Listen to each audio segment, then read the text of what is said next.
학생들이 시험 공부하는 가운데나 또 우리 청년들이 취업을 준비하거나 또 인생의 삶의 여러 가지 우리가 시험 볼 기회가 있을 때에 이 시험을 잘 치를 수 있는 길이 있습니다.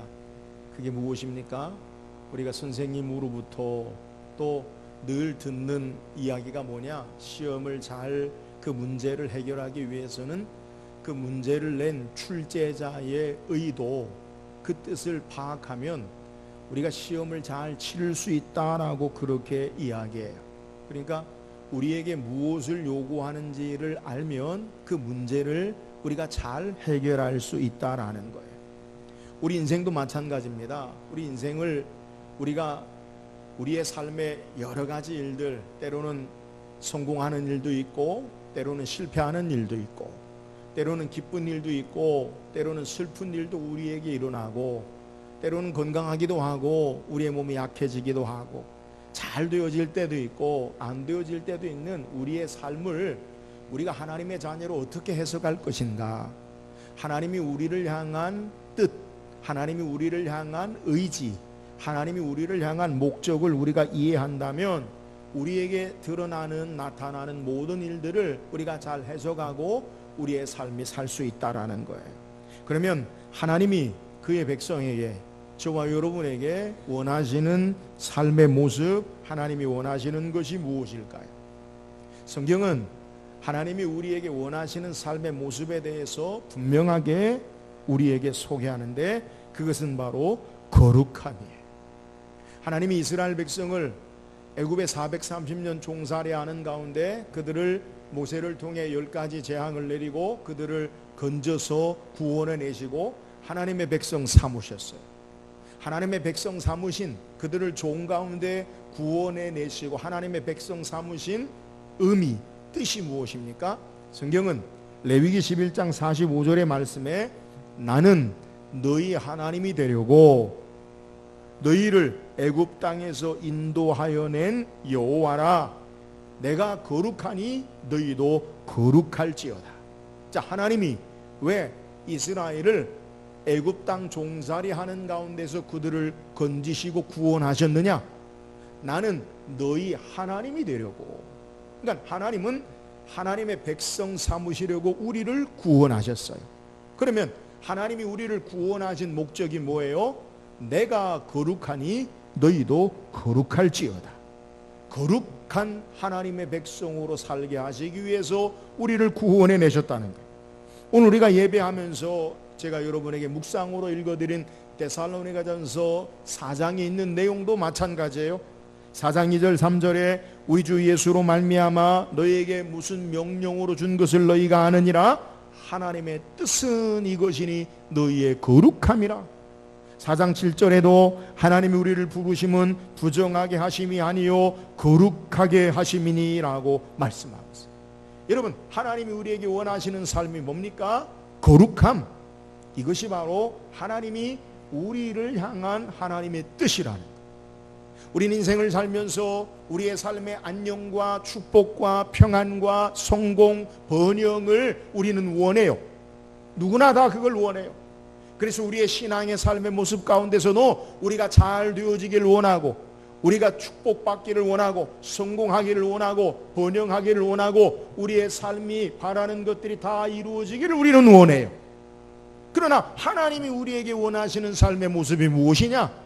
여러분의 성공과 번영과 축복과 여러분의 잘 되어지는 삶도 하나님이 원하시지만 그것보다 더 하나님이 우리에게 요구하시고 원하시는 삶, 우리를 하나님이 모든 삶을 다스리고 환경과 조건과 삶을 주장하시고 인도하시면서 우리에게 원하시는 삶이 뭐냐? 우리의 번영과 성공과 축복보다 거룩한 하나님의 백성 되기를 원하신다. 여러분, 이것을 이해해야 우리의 신앙의 삶을 바르게 살 수 있어요. 내가 원하는 삶이 아니라 하나님이 우리에게 하나님 백성으로 부르신 바른 삶이 뭐냐? 그것이 바로 거룩함이라는 거예요. 오늘 하나님이 우리에게 정말 원하시는 이 땅에 하나님의 백성으로 사는 삶, 그것이 바로 거룩함인 것을 바로 알고 이 땅에 하나님이 우리를 다루시는 손길을 통해 거룩한 백성으로 사는 소망이 우리에게 있기를 주의 이름으로 축원합니다. 오늘 함께 읽은 본문, 우리가 묵상해 볼 내용은 구체적으로 거룩한 삶이 무엇인지를 우리에게 소개해요. 오늘 우리가 읽은 8절에 보면 자기의 몸을 구별하는 모든 날 동안 그는 여호와께 거룩한 자니라. 우리의 몸을 구별하여 구체적으로 어떻게 하나님 앞에 거룩한 삶을 사느냐라는 것을 우리에게 소개한다는 것. 오늘 우리가 읽은 성경의 내용은 모세율법에 따라 나실인에 대한 소원을 통해 거룩한 삶이 무엇인지를 우리에게 소개해요. 나실인이 무엇입니까? 나실인이라는 말은 성경의 히브리어에 구별된, 성별된, 받쳐진, 드려진, 분리된 이라는 동사에서 파생한 명사로 구별된 자, 성별된 자, 받쳐진 자, 이런 의미가 바로 나실인이에요. 이 의미는 하나님 앞에 자신을 구별하여 드리는 소원하여서 일정 기간 동안 자신의 삶을 하나님 앞에 드려진 자, 구별된 자로 사는 사람들을 나실인이라고 해요. 그러니까 구약 성경의 이 나실인을 살펴보면 하나님 앞에 헌신하거나 하나님 앞에 봉사하거나 하나님 앞에 맹세하고 일정 기간 동안 나실인의 서약을 행하고 나실인의 삶을 사는 거예요. 그래서 나실인이라는 것, 하나님께 속한 자, 하나님께 구별된 자, 이러한 삶으로 하나님 앞에 예배하기 위해서, 봉사하기 위해서, 섬기기 위해서 일정 기간 동안 나실인으로 산다는 거예요. 오늘 성경은 우리에게 그 하나님 앞에 나실인의 모습을 통해 거룩한 하나님 앞에 드려진, 하나님 앞에 바쳐진 삶이 무엇인지를 소개하고 있다는 거예요. 구약 성경에 이 나실인의 규례가 오늘날 우리와 무슨 상관이 있느냐? 오늘 구약의, 오늘 성경의 모세율법의 나실인의 규례는 의식적인 구별법으로 하나님 앞에 예배하기 위해서, 봉사하기 위해서 섬기는 법으로 일정 기간 동안 지키는 그러한 규례였어요. 근데 오늘날 이것은 어떻게 우리에게 적용되느냐? 예수님께서 모든 율법을 완성하시고, 그리고 이제 예수 그리스도로 말미암아 하나님의 성령을 우리에게 보내시고 성령이 우리에게 내주하심으로 이제 예수 안에 사는 자로, 하나님의 성령이 우리 안에 내주하시는 자로 성도로 살아야 하는 것을 우리에게 요구하는 거예요. 그러니까 구약의 나실인의 규례가 전에는 일정 기간 하나님 앞에 헌신하고 소원하고 약속할 때 드려진 것이라면, 이것이 오늘날 우리에게는 어떻게 적용되느냐? 폐해지고 없어진 것이 아니라 예수 안에 하나님을 모신 자로 거룩한 백성으로 사는 규례로 우리에게 요구된다는 거예요. 예수님은 천국 백성, 하나님의 자녀들에 대해서 뭐라고 소개하느냐? 마태복음 5장에 심령이 가난한 자는 천국이 저희 것임. 이 말은 축복이 있을지어다 마음이 가난한 자들이요, 하나님 백성이 어떤 자들인지를 소개해요. 그러니까 천국, 하나님 나라의 백성은 어떤 자냐? 심령이 가난한 자, 애통하는 자, 온유한 자, 우는 자, 의를 줄이고 핍박을 받고 고난을 받는 자, 이런 자들 천국 백성을 쭉 8가지를 소개하고 마태복음 5장 13절에 그 정의를 내리는데, 하나님 백성들은 어떤 자들이냐? 너희는 세상의 소금이니. 14절에 너희는 세상의 빛이라. 여러분, 우리는 세상 가운데 구별된 자로 거룩한 백성으로 사는 것, 이것이 하나님 나라의 백성, 이 땅에 하나님이 우리에게 요구하신 삶이다라는 것을 우리에게 소개하는 거예요. 오늘 구체적으로 우리가 세상 가운데 구별된 자로, 성별된 자로 우리가 어떻게 살아야 하는지, 오늘 나실인의 규례를 통해 우리에게 말씀하는 의미를 우리가 살피고, 오늘 이 땅에 하나님이 우리에게 원하시는 거룩한 삶, 구별된 삶, 하나님 앞에 우리의 삶이 하나님의 백성으로 참되게 신앙하는 저와 여러분 되기를 주의 이름으로 축원합니다. 그렇다면 구체적으로 하나님께 드려진 구별된 거룩한 나실인의 삶의 모습이 무엇입니까? 자, 오늘 우리가 읽은 본문 3절 4절 말씀 다시 한번 읽어봅시다. 3절 4절입니다. 시작. 포도주와 독주를 멀리하며 포도주로 된 초나 독주로 된 초를 마시지 말며 포도즙도 마시지 말며 생포도나 건포도도 먹지 말지니 자기 몸을 구별하는 모든 날 동안에는 포도나무 솟아는 씨나 껍질이라도 먹지 말지니 자, 오늘 본문에서 우리에게 이야기하는 게 뭐예요? 한마디로 포도에 관한 것은 아무것도 먹지 말라. 포도 씨도 먹지 말고, 포도 껍질도 먹지 말고, 포도주도 먹지 말고, 포도즙도 먹지 말고, 포도로 된 초도 먹지 말라. 그러니까 포도와 관계된 포도의 피읍자도 꺼내지 말라. 여러분, 왜 포도에 관계된 것을 먹지 말라고 그렇게 이야기합니까? 포도에 무슨 나쁜 성분이 있습니까? 여러분, 그런 건 아니에요. 성경에 고대 근동의 팔레스틴 지역에 포도에 관한 의미를 우리가 이해하면 그 의미를 깨달을 수 있어요. 여러분, 고대 근동 팔레스틴 지역의 포도가 어떤 의미가 있느냐? 이 포도라는 것은 일반적으로 풍요를 상징하고, 기쁨을 상징하고, 즐거움을 상징하고, 삶의 만족을 우리에게 가져다 주는 것으로 이해한다는 거예요. 여러분, 일반적으로 우리가 보이는 열매들이라는 것이 전부 다 개별적으로 하나씩 달린 열매들이 주로 많이 있잖아요. 열매라는 것을 보면 대부분 이렇게 하나씩 달려 있는데, 포도는요, 알알이 크게 가득 차 있는 모습을 통해서 그것이 상징하는 게 뭐냐? 풍요. 그것이 뭐냐? 기쁨과 즐거움을 주고. 성경에 잔치 때마다 즐거울 때 빠지지 않는 것이 어떤 것이냐? 포도주. 기쁨을 주고 즐거움을 주고 만족을 주는 것, 이것이 바로 포도의 의미라는 거예요. 특별히 포도주나 독주에 관한 의미, 그것은 육체적인 감각적인 쾌락과 향락을, 때로는 방종을 상징하기도 하는 것으로 그렇게 성경이 표현되고 있어요. 이런 의미에서 오늘 하나님 앞에 거룩한 삶을 사는 자들은, 하나님의 바쳐진 드려진 삶을 사는 자들은 어떤 자들이 되어야 하느냐? 포도와 관계된 것을 먹지 말라. 이 말의 의미가 뭐냐? 우리가 세상의 기쁨에 취하거나 세상의 풍요와 만족과 향락과 즐거움에 취하여 사는 삶은 하나님 앞에 구별된 바쳐진 거룩한 삶을 사는 자들이 아니라라는 거예요.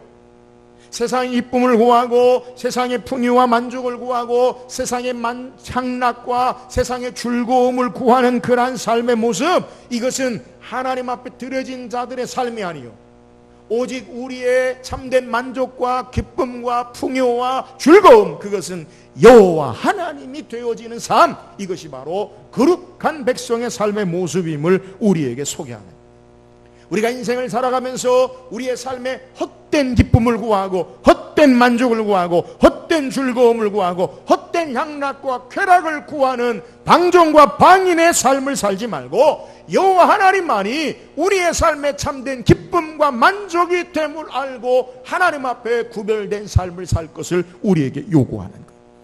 다윗은 시편 4편 7절에 주께서 내 마음에 두신 기쁨은 그들의 곡식과 새 포도주의 풍성할 때보다 더하니이다. 사랑하는 여러분, 오늘 우리의 삶에 저와 여러분은 어떤 것을 우리의 참된 만족과 기쁨으로 알고 인생을 사십니까? 여러분에게 참된 기쁨이 무엇입니까? 목사님, 돈이 좀 많으면 내 마음이 기쁘겠어요. 목사님, 내가 무엇을 원하는 것이 이루어지면 내가 기쁘고 만족하겠어요. 나는 어떤 사람으로 말미암아 그것이 우리에게 만족과 기쁨이 되겠어요. 명예가 이 땅에 있는 어떤 것이 내게 만족과 기쁨이 되어지겠어요 라고 우리는 생각하고 착각하지만, 여러분, 세상이 가져다주는 만족과 기쁨과 즐거움이라는 것은 그것은 순간적인 거예요. 참된 만족과 기쁨이 되지 못해요.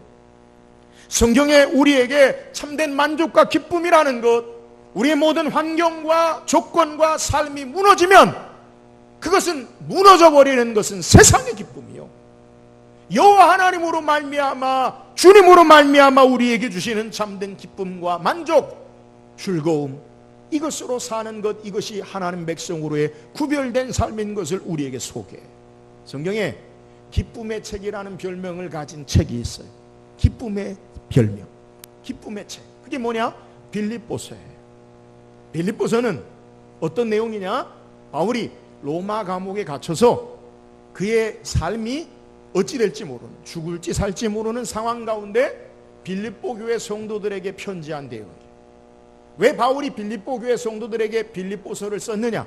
빌립보 교회 성도들이 바울이 로마 감옥에 갇혔을 때 그의 생사에 대해서, 그의 안위에 대해서 걱정하고 염려하고, 그리고 절망하고 낙심하고 실망할까 바울을 위로하기 위해서 빌립보 교회 성도들이 정성을 모아서 헌금을 해서 바울에 쓸 것을 공급하고, 바울에게 위로하기 위해서 바울이 에바브로디도를 통해 바울에게 전달한 이후에 바울이 빌립보서를 쓴 거예요.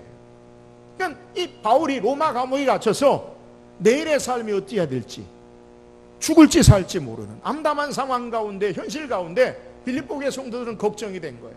우리 바울 사도가, 바울 목사님이 혹시나 상심하지 않을까, 낙심하지 않을까, 감옥에 갇혀서 생활은 어떠할지 걱정과 염려 가운데 근심으로 에바브로 편에 보냈는데, 바울이 도리어 빌립보 교회 성도들에게 편지를 쓸 때 뭐라고 이야기하면 기뻐하라. 누가 기뻐해야 되는데요? 옥중에 있는 바울이 근심하고 염려하고 상심할 줄 알았는데 도리어 옥중에 있는 바울이 기뻐하라라고 소개하고, 옥 밖에 있는 세상에 있는 성도들에게 기뻐하며 신앙할 것을 권면하는 내용이 바로 빌립보서라는 거예요. 빌립보서 4장 4절에 주 안에서 항상 기뻐하라. 내가 다시 말하노니 기뻐하라. 여러분, 바울이 왜 환경과 조건을 초월해서 기뻐하라 합니까?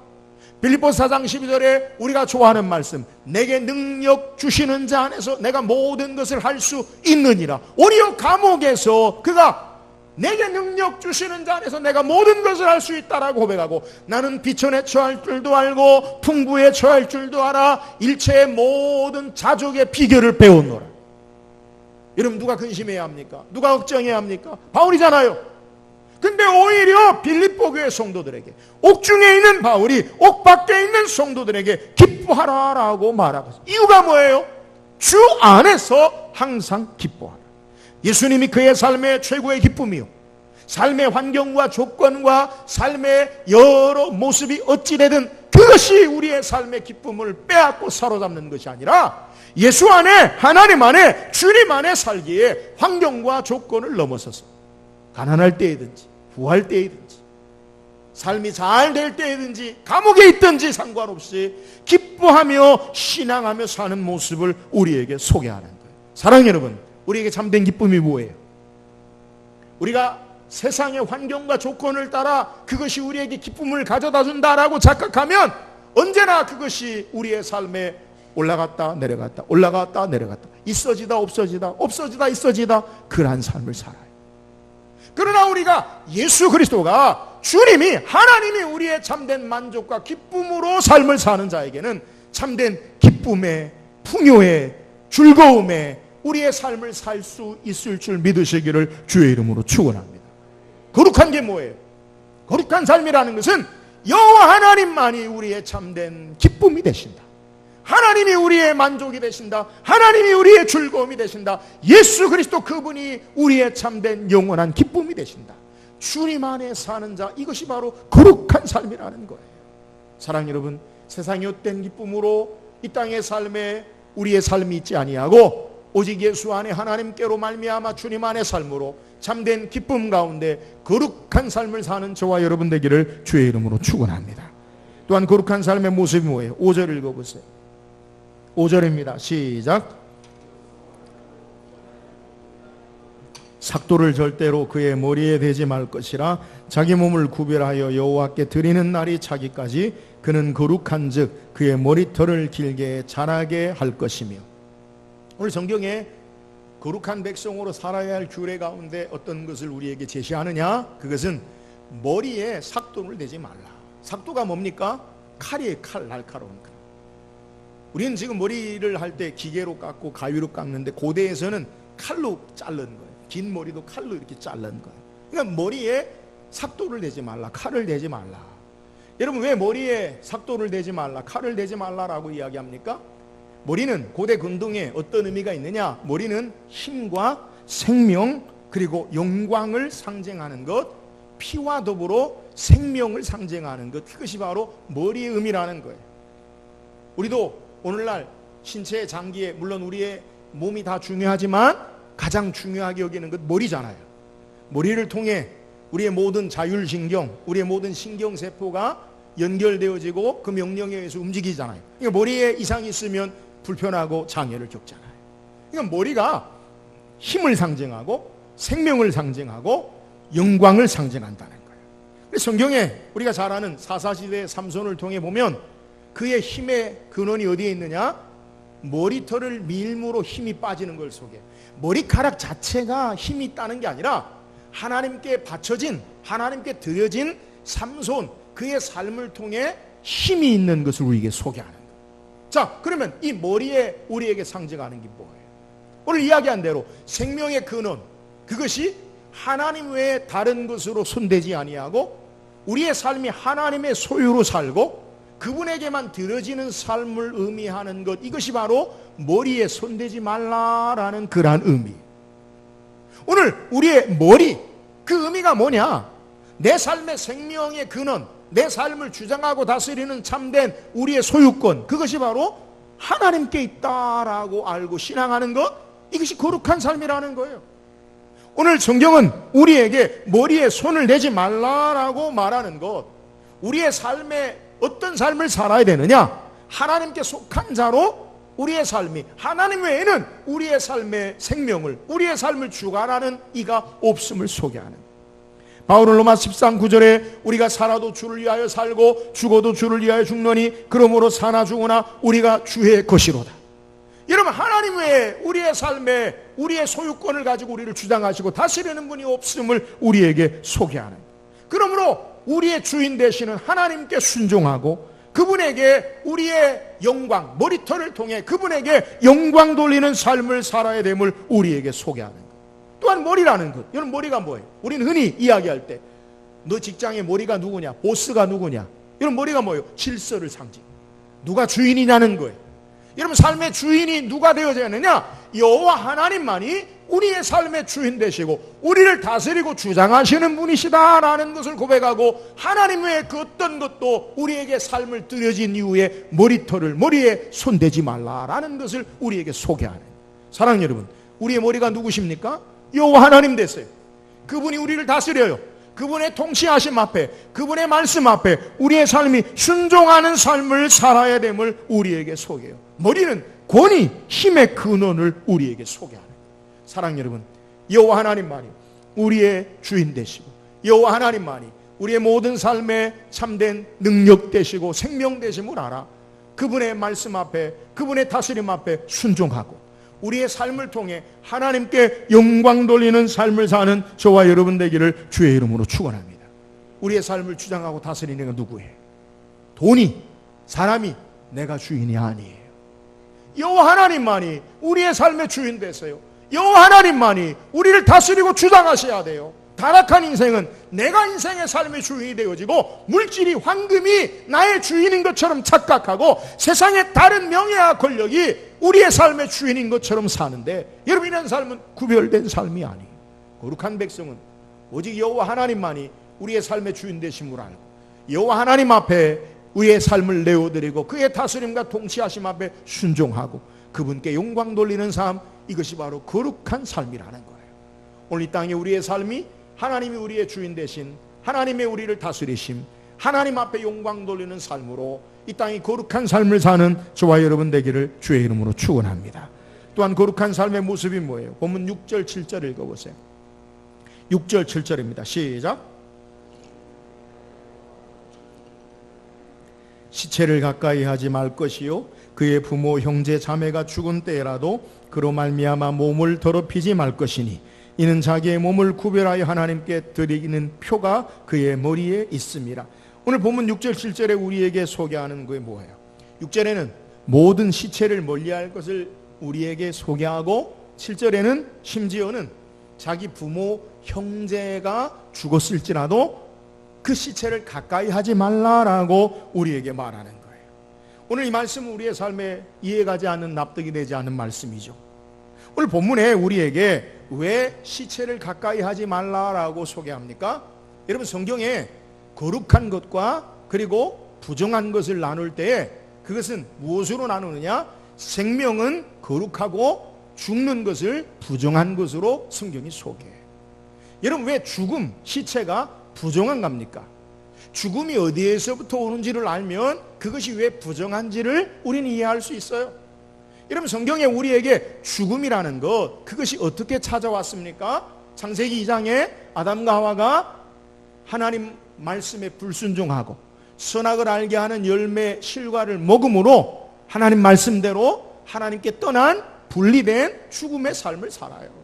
성경은 우리에게 이 죽음이 어디에서부터 오느냐라는 것을 설명할 때 바울은 로마서 6장 23절에 죄의 삭슨 사망이요 하나님의 은사는 그리스도 예수 우리 주 안에 있는 영생이니라. 죄의 결과로 말미암아 사망, 죽음이 온 것을 소개하는 거예요. 여러분, 죽음 왜 부정합니까? 죽음은 죄로 말미암은 결과, 죄와 연관된 것이기 때문에 바로 죽음, 이것이 바로 부정한 것이요, 이것이 바로 우리에게 멀리하고 피해야 할 이유임을 소개하는 거예요. 그래서 오늘 성경에 하나님 앞에 드려진 거룩한 삶을 사는 자들은 어떤 삶을 사는 자가 되어야 하느냐? 죄와 관계된 죽음의 것을 피하고 멀리해라. 심지어 자기 부모 형제가 죽었을지라도 그 죄와 구별된 분리된 철저한 죄를 멀리하는 삶을 우리에게 요구하는 거예요. 여러분, 죄가 우리에게 왜 멀리해야 될 것입니까? 죄는 우리에게 죽음을 가져오고 하나님의 영원한 형벌을 가져오고 죄로 말미암아 고통하고 삶을 파괴하는 그러한 모습이기 때문에 죄를 우리에게 멀리하고 하나님과 구별된 삶을 살 것을 우리에게 요구하고 있는 내용. 삶에 죄악된 관계된 것이나 세상의 오염으로부터 하나님 백성들은 거룩하게 구별되게 하나님 앞에 드려진 삶을 살아야 하는 것, 이것을 요구하고, 그러므로 죄와 관한 것은 철저하게 멀리하고 죄와 관한 것을 구별한 삶, 이것이 바로 거룩한 삶이라는 거예요. 하나님께서 오늘 우리에게 원하시는 삶의 모습이 뭐예요? 왜 죄를 멀리하는 삶을 살기를 원하심으로 우리에게 말씀하십니까? 죄의 결과, 죄로 말미암아 우리가 신음하고 고통하고 형벌당하고 우리가 죄 가운데 여러 고통 가운데 우리의 삶의 형벌 가운데 있는 것 가운데 살기를 원치 아니하시고 그 가운데 우리를 건지시고 구원하사 생명의 삶, 거룩한 삶을 원하시기 때문에 죄와 구별된 삶을 우리에게 말하는 거예요. 예수님이 이 땅에 오신 목적이 뭐예요? 우리를 죄악 가운데 건지시기 위해서 이 땅에 오셨어요. 죄로 말미암아 신음하고 고통하고 죄로 말미암아 형벌 가운데 우리의 삶이 매여있는 삶 가운데 해방하시고 자유를 주시고 생명 주시기 위해서 예수님이 이 땅에 오신 거예요. 그러므로 이 땅에 하나님이 우리에게 원하시는 삶이 어떤 거냐? 죄와 구별된 삶을 살아라. 죄를 떠난 삶을 살아라. 하나님께 속한 삶을 살아라. 예수님과 함께하는 삶을 살아라. 이 거룩한 삶, 이것이 바로 하나님이 하나님 백성에게 요구하는 삶이에요. 예수님이 십자가의 피값으로 우리를 죄 가운데 건지셨어요. 이제는 죄와 상관이 없는 자로 우리의 삶을 하나님이 두셨기 때문에 다시 죄로 돌아가지 아니하도록 이 땅의 거룩한 삶을 요구하시는 것을 우리에게 소개하는 거예요. 사랑하는 여러분, 우리가 하나님께 구별된 백성으로, 거룩한 백성으로, 성결한 정결한 삶으로 죄와 상관없는 죄를 떠난 삶을 살 수 있기를 주의 이름으로 축원합니다. 전에는 죄가 우리에게 다가오면 우리는 죄의 종로로 태야 했어. 이 말이 뭐예요? 죄가 시키는 대로, 죄가 주장하는 대로, 죄가 우리의 삶을 그저 행하는 대로 살았어요. 그러나 이제 예수 안에 있는 삶은 죄가 우리에게 찾아와요. 여러분, 예수 믿고 구원받아도 죄는 여전히 우리에게 찾아와요. 근데 예수 믿기 전과 예수 믿은 후의 삶이 어떻게 달라지느냐? 전에는 죄를 이길 수 있는 능력이 없지만 이제는 죄와 싸워 이길 수 있는 능력이 있는 줄 믿으시기를 주의 이름으로 축원합니다. 거룩한 삶을 살 수 있어요. 죄가 예전처럼 우리를 주장할 때 죄를 받아들이지 말고 우리 안에 생명 대신 예수 그리스도가 계심을 알고 우리 안에 하나님의 성령이 내주하시고 역사하심을 알아 죄와 싸워 이기는 저와 여러분 되기를 주의 이름으로 축원합니다. 이게 구별된 삶이에요. 거룩한 삶이 뭐예요? 하나님 나라에 갈 때까지 죄는 우리에게 찾아와요. 죄가 없다는 게 아니에요. 그런데 그 죄를 이길 수 있는 힘이 우리에게 있는 거예요. 예수 안에 하나님과 함께하면 우리가 죄를 넉넉하게 이길 수 있음을 믿으시기를 주의 이름으로 축원합니다. 그러므로 거룩한 삶은 죄를 떠난 삶이에요.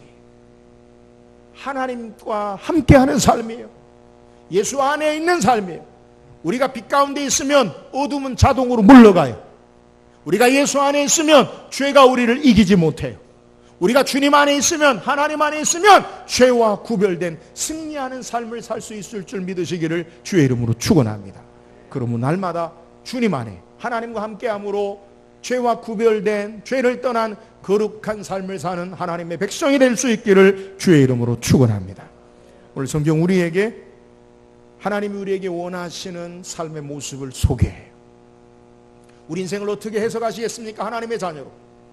우리는 축복하지 않으면 우리의 신앙이 잘못됐거나, 아니면 우리가 바라는 것이 이루어지지 않으면 하나님이 아니 계신 것처럼 착각해요.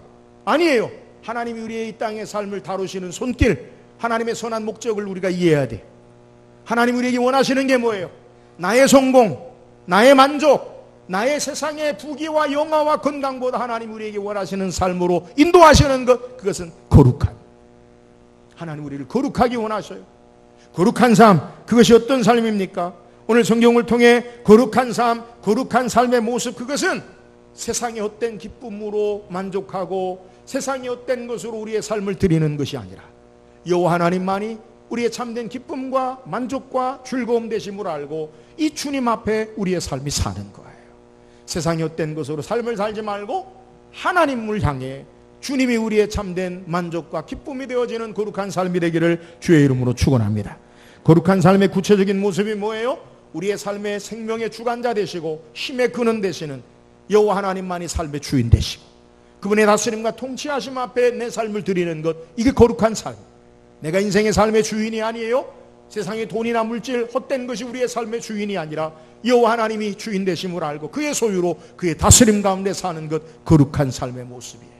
오늘 이 땅에 날마다 하나님의 소유된 백성, 하나님 다스림과 통치하심 앞에 그분이 우리의 영광 되심을 알고 하나님을 향해 사는 거룩한 삶이 되기를 주의 이름으로 축원합니다. 거룩한 삶이 뭐예요? 오늘 우리가 우리 몸을 구별하여 죄로부터 떠나 예수 안에 하나님 앞에 사는 거룩한 삶을 사는 것. 오늘 이 땅에 죄와 관계된 것에 우리의 삶이 있지 아니하고 하나님은 하나님께 속한 자, 예수 안에 구별된 자로 깨끗한 거룩한 삶을 살길 원하셔요. 날마다 주님 앞에, 하나님 앞에 우리의 삶이 있으므로 죄와 구별된 거룩한 삶으로 이 땅의 삶을 사는 저와 여러분 되기를 주의 이름으로 축원합니다.